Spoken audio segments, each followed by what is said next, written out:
এক অন্ধকার রাতে বরযাত্রীর ঢোলের তালে তালে যখন পুরো রাস্তা আলোয় ঝলমল করছে, ঠিক তখনই ডিএম সাহেব তার বন্ধুর বিয়ের উৎসবে পা রাখলেন।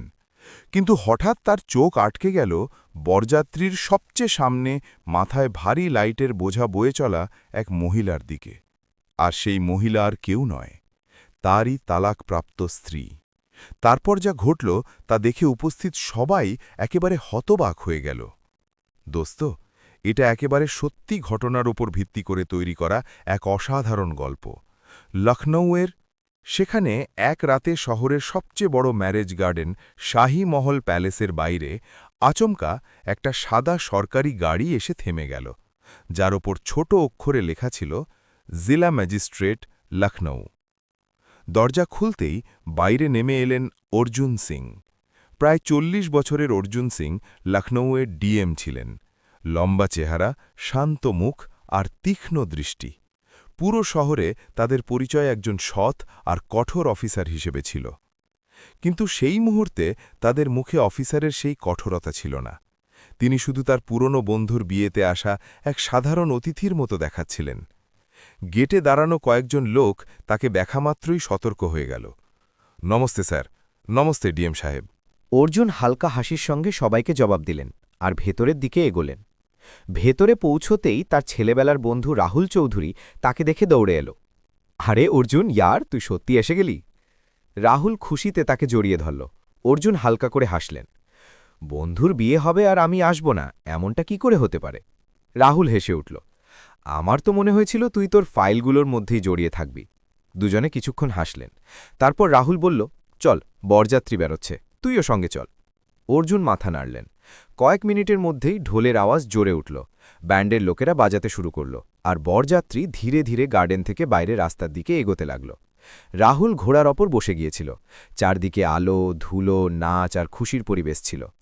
বরযাত্রীর সামনে সামনে কয়েকজন মজদুর লোক মাথায় বড় বড় ডেকোরেশন লাইট তুলে নিয়ে হাঁটছিল। সেই লাইটগুলো থেকে পুরো রাস্তা ঝলমল করছিল। অর্জুনও বন্ধুদের সঙ্গে বরযাত্রীর মাঝখানে দাঁড়িয়েছিলেন। লোকেরা নাচছিল, পটকা ফাটছিল, বাচ্চারা এদিক ওদিক দৌড়াচ্ছিল। কিন্তু অর্জুনের অভ্যেস ছিল, ভিড়ের মধ্যেও তার চোখ সবকিছু শান্তভাবে দেখতে থাকত। বরযাত্রী ধীরে ধীরে রাস্তায় এগোচ্ছিল। ঠিক সেই সময় অর্জুনের নজর হঠাৎ বরযাত্রীর সবচেয়ে সামনে চলা মজদুরদের ওপর পড়ল। প্রায় ১০ জন লোক ছিল যারা মাথায় ভারী লাইট তুলে নিয়ে হাঁটছিল। তাদের মধ্যে কয়েকজন ছেলে ছিল আর কয়েকজন মহিলাও ছিল। অর্জুন শুধু এমনিই তাদের দেখছিলেন, কিন্তু তখনই তার নজর এক মহিলার উপর গিয়ে থেমে গেল।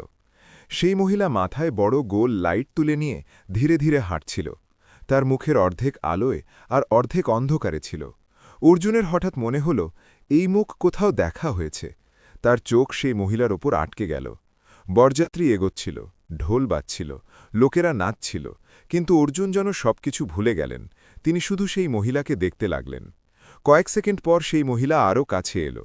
এখন তার মুখ পুরোপুরি আলো এসে গিয়েছিল, আর যেই অর্জুন তাকে স্পষ্ট দেখলেন, তার হৃদয় জোরে ধরফর করে উঠল। তার শ্বাস যেন এক মুহূর্তের জন্য থেমে গেল। সেই মহিলা আর কেউ নয়, সে কাবেরী ছিল, অর্জুনের তালাকপ্রাপ্ত স্ত্রী। ৪ বছর আগে যে মেয়ের সঙ্গে তার সম্পর্ক ভেঙে গিয়েছিল, আজ সেই মেয়ে বরযাত্রীতে মজদুরদের সঙ্গে মাথায় লাইট বয়ে নিচ্ছিল। অর্জুনের পা যেন মাটিতে আটকে গেল। তিনি বিশ্বাস করার জন্য আবার দেখলেন, কিন্তু সত্যি সেটাই ছিল। কাবেরীর মুখটা একটু দুর্বল দেখাচ্ছিল, কাপড় সাধারণ ছিল, কপালে ঘাম ছিল, আর মাথায় ভারী লাইটের ওজন স্পষ্ট দেখা যাচ্ছিল। কিন্তু তার চাল শান্ত ছিল। সে কারোর দিকে না তাকিয়ে শুধু নিজের কাজ করে যাচ্ছিল। অর্জুনের মনে হঠাৎ করে অনেক বছরের পুরনো স্মৃতি একসঙ্গে জেগে উঠল। তাদের মনে পড়ল সেই কাবেরী, যে একসময় তাদের ঘরের বউ ছিল, সেই মেয়ে যে তার জীবনের অংশ ছিল। আজ সেই মেয়ে রাস্তায় মজদুরি করছে। অর্জুনের হৃদয় অদ্ভুতভাবে ভারী হয়ে গেল। তিনি বুঝতে পারছিলেন না যে তিনি কি করবেন। ইতিমধ্যে কাবেরীর নজর হঠাৎ তাঁদের দিকে উঠল। দুজনের চোখ এক মুহূর্তের জন্য মিলল, শুধু এক মুহূর্ত। সেই মুহূর্তে যেন ৪ বছরের দূরত্ব সংকুচিত হয়ে গেল। কিন্তু পরের মুহূর্তেই কাবেরী চোখ নামিয়ে নিল। তার মুখে কোনো রাগ ছিল না, কোনো অভিযোগ ছিল না। সে শুধু শান্ত ছিল। আর তারপর কাবেরী কিছু না বলে, না থেমে, সেইভাবেই মাথায় লাইট তুলে বরযাত্রীর সঙ্গে এগিয়ে চলল। অর্জুন অনেকক্ষণ সেদিকে তাকিয়ে রইলেন যেদিকে কাবেরী যাচ্ছিল। ঢোলের আওয়াজ এখনও ততটাই জোরে ছিল, লোকেরা আগের মতোই নাচছিল, কিন্তু অর্জুনের কানে যেন সব আওয়াজ ধীরে ধীরে কমে গিয়েছিল। তিনি বুঝতে পারছিলেন না যে এইমাত্র যা দেখলেন সেটা সত্যি ছিল নাকি কোনো পুরনো স্বপ্নের মতো হঠাৎ সামনে এসে গিয়েছিল। 4 বছর আগে যে মেয়েকে তিনি নিজের জীবন থেকে দূর করে দিয়েছিলেন, আজ সেই মেয়ে বরযাত্রীদের মজদুরদের মাঝে মাথায় লাইট তুলে হাঁটছিল। এটা ভাবতেই তার বুক ভারী হয়ে গেল। তার বন্ধুরা নাচতে নাচতে তাকে টানতে লাগল। আরে ডিএম সাহেব, আজ তো একটু নাচো, কেউ হাসতে হাসতে বলল। অর্জুন হালকা হাসি মুখে রেখে রইলেন, কিন্তু তার পা এগোল না। তার নজর এখনও সেই দিকেই ছিল যেদিকে কাবেরী বরযাত্রীর সঙ্গে ধীরে ধীরে এগিয়ে যাচ্ছিল। কিছুক্ষণের মধ্যেই ভিড় আর আলোর মাঝে সে আর দেখা গেল না। অর্জুনের মনে অস্বস্তি বাড়তে লাগল। তাদের মনে হচ্ছিল যেন তাদের ভেতরে কোথাও কোনো পুরনো দরজা হঠাৎ খুলে গিয়েছে। তিনি গভীর শ্বাস নিলেন আর ধীরে ধীরে বরযাত্রীর সঙ্গে হাঁটতে লাগলেন, কিন্তু তার মন পুরোপুরি সেখানেই আটকে গিয়েছিল। প্রত্যেক পদক্ষেপের সঙ্গে তাকে সেই মুখ মনে পড়ছিল, ক্লান্ত মুখ, কপালে ঘাম আর মাথায় ভারী লাইট। তাদের মনে পড়ল 4 বছর আগেও এক সন্ধ্যায় এমনই ঠান্ডা ছিল যখন তাদের বাড়িতে শেষবার কাবেরীর গলা গুঞ্জিত হয়েছিল। সেদিন দুজনের মধ্যে ঝগড়া এত বেড়ে গিয়েছিল যে সম্পর্কের সব উষ্ণতা শেষ হয়ে গিয়েছিল। পরিবারের চাপ, অহংকার আর ভুল বোঝাবুঝিতে সেই সম্পর্ক ভেঙে গিয়েছিল। সেই সময় অর্জুন ভেবেছিলেন যে তিনি সঠিক ছিলেন। তাদের মনে হয়েছিল জীবন এগিয়ে যাবে আর সবকিছু স্বাভাবিক হয়ে যাবে। কিন্তু আজ প্রথমবার তাদের মনে হল যে হয়তো তিনি খুব বড় ভুল করেছিলেন। বরযাত্রী এখন ধীরে ধীরে শাহীমহল প্যালেসের মেন গেটের কাছে পৌঁছচ্ছিল। সামনে বরকন্যার পক্ষ থেকে আতশবাজির প্রস্তুতি চলছিল। আলো আরও জোরালো হয়ে গিয়েছিল। ব্যান্ডের লোকেরা জোরে জোরে বাজাচ্ছিল আর লোকেরা খুশিতে চিৎকার করছিল। কিন্তু এই সব শোরগোলের মাঝে অর্জুনের মনে এক অদ্ভুত নীরবতা ছিল। তিনি ভিড় থেকে একটু সরে দাঁড়িয়ে গেলেন। তার নজর বারবার সেই মজদুরদের খুঁজছিল যারা মাথায় লাইট তুলে নিয়েছিল। কিছুক্ষণ পর সেই মজদুররা ধীরে ধীরে গেটের কাছে এসে থামতে লাগল। তাদের মধ্যে কাবেরীও ছিল। সে ধীরে করে মাথা থেকে লাইট নামালো আর বাকি লোকদের সঙ্গে একপাশে দাঁড়িয়ে গেল। অর্জুনের হৃদয় আবার জোরে ধরফর করে উঠল। এত বছর পর সে এত কাছে দাঁড়িয়েছিল, কিন্তু তাদের মধ্যে দূরত্ব এখন আগের চেয়ে অনেক বেশি ছিল। কাবেরী চুপচাপ দাঁড়িয়েছিল। সে নিজের দুপাট্টা দিয়ে কপালের ঘাম মুছল আর বাকি মজদুরদের সঙ্গে কথা বলতে লাগল। তার মুখে কোনো বিশেষ ভাব ছিল না, যেন এসব তার কাছে রোজগার ব্যাপার ছিল, যেন জীবন তাকে এতটা শক্ত করে দিয়েছে যে এখন কোনো পরিস্থিতি তাকে খুব বেশি প্রভাবিত করে না। অর্জুন কয়েক পা এগোলেন, কিন্তু তারপর থেমে গেলেন। তাদের মনে একটা ইতস্তত ভাব ছিল। তিনি বুঝতে পারছিলেন না যে এত বছর পর কি বলবেন। তিনি কি তাকে চিনতে পারার নাটক করবেন নাকি সরাসরি তার সঙ্গে কথা বলবেন। তখনই রাহুল ঘোড়া থেকে নেমে তার কাছে এলো। আরে অর্জুন, তুই এখানে একা কেন দাঁড়িয়ে আছিস? সে হাসতে হাসতে জিজ্ঞেস করল। অর্জুন তাড়াতাড়ি চোখ সরিয়ে নিলেন। এমনি। রাহুলও ভিড়ের দিকে তাকিয়ে বলল, চল ভেতরে চলি, বরমালার প্রস্তুতি হচ্ছে। অর্জুন মাথা নাড়লেন, কিন্তু তার পা সেখানেই থেমে রইল। তার মনোযোগ এখনও সেই দিকেই ছিল যেখানে কাবেরী বাকি মজদুরদের সঙ্গে দাঁড়িয়েছিল। ঠিক সেই সময় সেই মজদুরদের ঠিকাদার এলো আর সবাইকে ডাকতে লাগল। চলো তাড়াতাড়ি করো, অন্যদিকেও লাইট লাগাতে হবে। কাবেরী কিছু না বলে আবার সেই লাইট তুলল। সে ধীরে ধীরে সেটা মাথায় রাখল আর বাকি লোকদের সঙ্গে এগোতে লাগল। অর্জুন দেখলেন যে সে আবার সেই শান্তিতে চলছে, যেন কিছুই হয়নি, যেন সে তাকে চিনতেই পারেনি। এটা দেখে অর্জুনের ভেতরে কিছু ভেঙে গেল। একসময় ছিল যখন কাবেরীর প্রত্যেকটা ছোট কথা তিনি জানতেন, তার কি পছন্দ কি না পছন্দ, সে কখন খুশি হয় কখন বিষণ্ণ হয়। কিন্তু আজ সে তার সামনে দাঁড়িয়েছিল আর তিনি তার জীবন সম্পর্কে কিছুই জানতেন না। কাবেরী মজদুরদের সঙ্গে গার্ডেনের অন্য অংশের দিকে যাচ্ছিল। অর্জুন অনিচ্ছাকৃতভাবে তার পেছনে পা বাড়িয়ে দিলেন। তাদের নিজেরও বোঝা হল না যে তিনি এমনটা কেন করলেন। হয়তো তিনি শুধু একবার তার সঙ্গে কথা বলতে চেয়েছিলেন, হয়তো তিনি জানতে চেয়েছিলেন যে এই 4 বছরে তার জীবনে কি হয়েছে। ভিড় আর আলোর মাঝে কাবেরী এগোচ্ছিল, আর অর্জুন কিছুটা দূরত্ব রেখে তার পেছনে হাঁটছিলেন। কিছুক্ষণের মধ্যেই কাবেরী আর বাকি মজদুররা গার্ডেনের পেছনের অংশে পৌঁছে গেল, যেখানে একটু শান্তি ছিল আর বড়যাত্রীর শোরগোল কম শোনা যাচ্ছিল। কাবেরী মাথা থেকে লাইট নামালো আর মাটিতে রেখে দিল। তারপর সে ধীরে করে তার ঘাড় সোজা করল, যেন অনেকক্ষণ ধরে তোলা ওজন এখন নেমে গিয়েছে। ঠিক সেই সময় তার পেছন থেকে পায়ের আওয়াজ শোনা গেল। সে ঘুরল আর সামনে দাঁড়িয়েছিলেন অর্জুন সিং। কয়েক মুহূর্তের জন্য দুজনেই একদম শান্ত হয়ে দাঁড়িয়ে রইলেন। আশেপাশে হালকা আলো ছিল আর দূর থেকে বড়যাত্রীর শোরগোল ধীর আওয়াজে শোনা যাচ্ছিল। কিন্তু সেই জায়গায় যেন সময় থেমে গিয়েছিল। কাবেরীর চোখ এক মুহূর্তের জন্য অর্জুনের মুখের উপর আটকে রইল। 4 বছর আগে যে মানুষটার সঙ্গে সে নিজের জীবনের স্বপ্ন দেখেছিল, সেই মানুষ আজ তার সামনে দাঁড়িয়েছিল। পার্থক্য শুধু এতটুকু যে তখন সে তার স্ত্রী ছিল আর আজ এক মজদুর।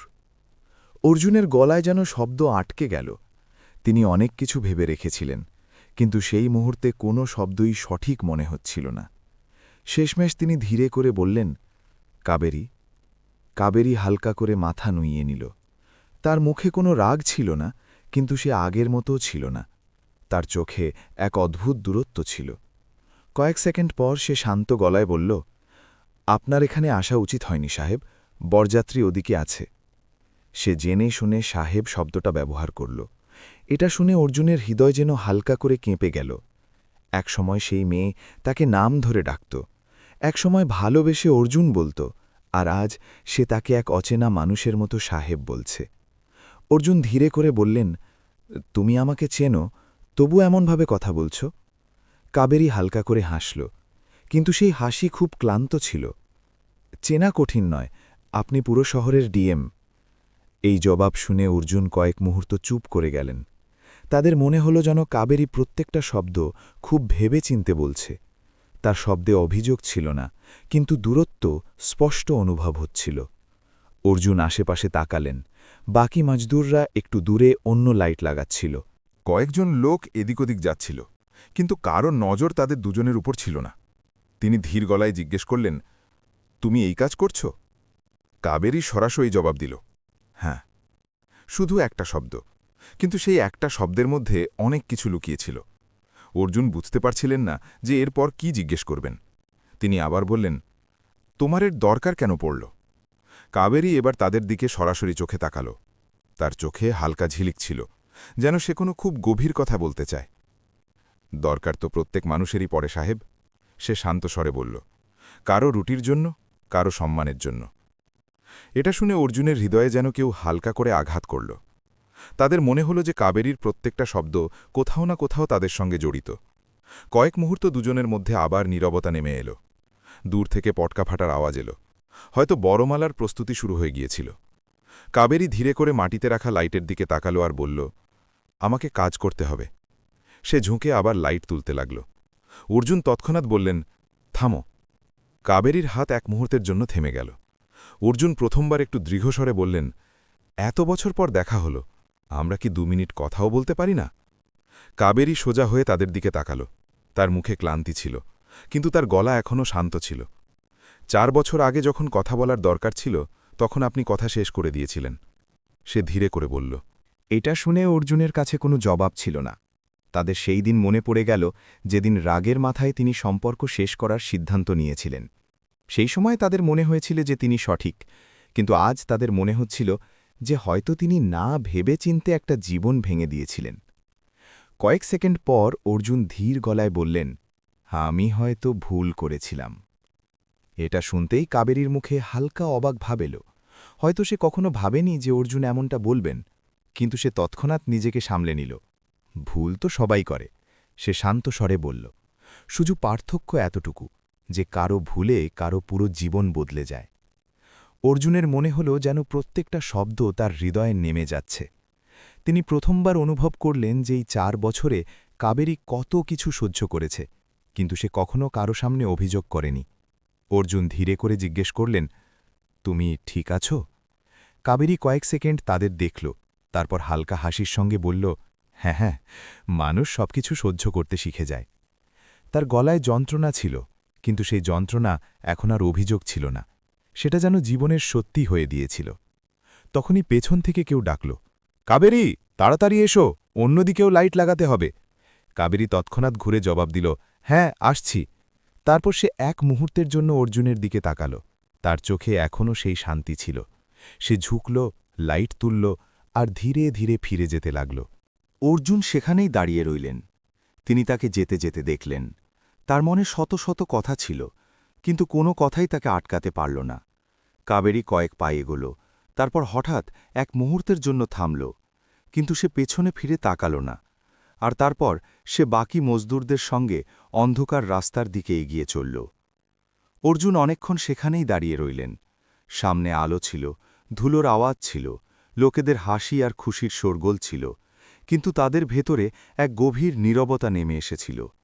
মনে হচ্ছিল যেন হঠাৎ পুরো দুনিয়ার আওয়াজ ধীরে ধীরে কমে গিয়েছে, আর শুধু তাদের হৃদয়ের ধড়ধড়ানি শোনা যাচ্ছে।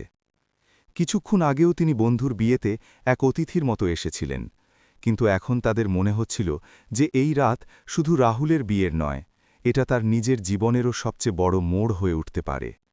দূরে যাওয়া কাবেরীর ছায়া তাকে স্পষ্ট দেখা যাচ্ছিল। তার চাল ধীর ছিল, কিন্তু তাতে কোনো ইতস্তত ভাব ছিল না। সে মাথা নিচু করে হাঁটছিল না। তার চালে এক অদ্ভুত আত্মসম্মান ছিল, যেন জীবন তাকে অনেক কিছু শিখিয়ে দিয়েছে। সে শুধু নিজের কাজ করছিল, যেন এসব তার জন্য জোর করে নয়, বরং তার নিজের বেছে নেওয়া পথ। এই কথাটাই অর্জুনের হৃদয়কে সবচেয়ে বেশি খোঁচাচ্ছিল। তাদের মনে পড়ল একসময় এই মেয়ে তাদের ঘরের বউ হয়ে এসেছিল। সেই মেয়ে যে ছোট ছোট কথায় হেসে দিত, যে তাদের জন্য চা বানানোর সময়ও তাদের সঙ্গে ঠাট্টা করত। সেই মেয়ে আজ মাথায় ভারী লাইট তুলে মজদুরি করছে, আর তবু তার মুখে কোনো অভিযোগ নেই। অর্জুনের হৃদয় কষে গেল। কয়েক সেকেন্ড তিনি সেখানেই দাঁড়িয়ে রইলেন। তার মনে যেন দুটো আওয়াজ লড়াই করছিল। একটা আওয়াজ বলছিল সব শেষ হয়ে গেছে, এখন আর কিছু বদলাতে পারবে না। কিন্তু দ্বিতীয় আওয়াজ বারবার তাকে এগিয়ে যাওয়ার জন্য বলছিল, যদি আজও চুপ করে থাকেন তাহলে হয়তো জীবন আর কখনো দ্বিতীয় সুযোগ দেবে না। হঠাৎ অর্জুনের পা নিজে নিজেই এগিয়ে গেল। তাদের নিজেরও বোঝা হল না যে তিনি এই সিদ্ধান্ত কখন নিয়েছেন। শুধু এতটুকু অনুভব হল যে তার হৃদয় তার মস্তিষ্কের আগে সিদ্ধান্ত নিয়েছে। তিনি দ্রুত পায়ে সেই রাস্তার দিকে এগোলেন যেদিকে কাবেরী গিয়েছিল। গার্ডেনের সেই অংশে আলো কম ছিল, সেখানে বরযাত্রীর শোরগুলো একটু ধীরে শোনা যাচ্ছিল। কয়েকজন মজদুর লোক এদিক ওদিক দাঁড়িয়ে বিশ্রাম নিচ্ছিল। কয়েকজন লোক পরের লাইট লাগানোর প্রস্তুতি করছিল। অর্জুনের নজর অস্থিরতার সঙ্গে কাবেরীকে খুঁজছিল, আর তারপর কয়েক পা এগোতেই তিনি তাকে দেখতে পেলেন। কাবেরী একটু দূরে মাটিতে বসেছিল। সে এইমাত্র মাথা থেকে লাইট নামিয়েছে, আর সেটা ধীরে করে মাটিতে রেখে দিয়েছে। তার হাত হালকা করে কাঁপছিল, হয়তো অনেকক্ষণ ধরে ওজন তোলার কারণে ক্লান্ত হয়ে গিয়েছিল। সে কয়েক মুহূর্ত নিজের ঘাড় সোজা করছিল, যেন শরীরকে একটু বিশ্রাম দিতে চায়। অর্জুন ধীরে ধীরে তার কাছে পৌঁছলেন। কাবেরী পায়ের আওয়াজ শুনে মাথা তুলে দেখল, সামনে অর্জুন দাঁড়িয়েছিলেন। কয়েক সেকেন্ডের জন্য দুজনের চোখ একে অপরের সঙ্গে ধাক্কা খেল, আর সেই মুহূর্তে যেন 4 বছরের দূরত্ব হঠাৎ সামনে দাঁড়িয়ে গেল। দুজনেই কয়েক মুহূর্তে চুপ করে রইলেন। এবার অর্জুনের চোখে ইতস্তত ভাব ছিল না, কিন্তু তাতে এক গভীর অনুশোচনা অবশ্যই ছিল। তিনি ধীরে কিন্তু স্পষ্ট গলায় বললেন, কাবেরী, আমার তোমার সঙ্গে একটা কথা বলতে হবে। কাবেরী চুপ করে রইল। সে শুধু তাদের দেখতে লাগল। তার মুখে কোনো রাগ ছিল না, কিন্তু তার চোখে অনেক অসমাপ্ত কথা লুকিয়েছিল। অর্জুন গভীর শ্বাস নিলেন। আজ তোমাকে এই অবস্থায় দেখে আমার প্রথমবার বোঝা গেল যে আমি 4 বছর আগে কি হারিয়েছিলাম। কাবেরীর চোখে হালকা ঝিলিক এলো, কিন্তু সে কিছু বলল না। অর্জুন ধীরে ধীরে বলতে লাগলেন, সেই সময় আমার মনে হয়েছিল যে আমি সঠিক। আমার মনে হয়েছিল যে জীবনে এগিয়ে যাওয়াই সবচেয়ে সহজ রাস্তা। আমার মনে হয়েছিল যে যদি একটা সম্পর্ক শেষ হয়ে যায় তাহলে জীবনে অনেক কিছু বাকি থাকে।